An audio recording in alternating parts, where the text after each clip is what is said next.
So I had been listening to mantras while I was doing prostrations and yoga, and I would do the Namo Guruve, Namo Buddhaya, all that. But I was still also trying to do like exercises that were meaningful to my practice. Um,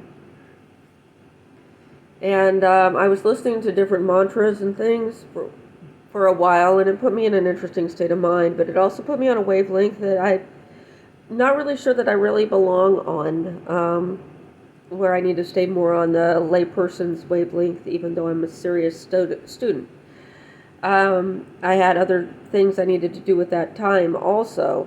Um, so I started listening to Alice Coltrane, and I'd been listening to Sun Ra for a long time. In fact, I knew Sun Ra in life.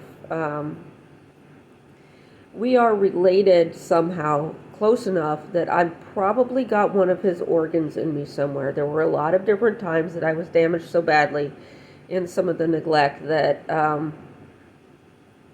organ donation may have been necessary, and this would have been done secretly.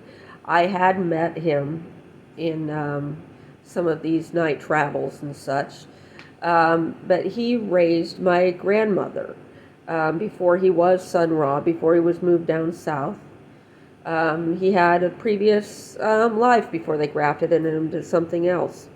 And we have the urban legend here in Bloomington that Sun Ra wrote Stardust for Hoagie Carmichael. That he was a kid up here, this is where he learned to transcribe music.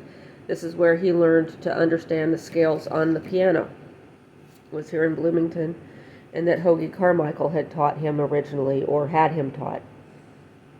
And that it was right after that he found my grandmother abandoned in an old house, thinking she was a baby doll that he could sell.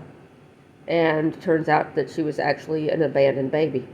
And he carried her around telling everybody that she was a baby doll for a while. He would have gone to trick-or-treating if he hadn't found her. And one thing led to another, and he ended up noodling around, and they decided to place him with a family that would help him pursue his music. But when I was homeless in '99, he manifested in drag to help me at the homeless shelter, so that I, just a little bit of security. And I believe that it was Sun Ra who was the first person to teach me Dzogchen, like my first Dharma friend, but didn't really take me on as like a root student.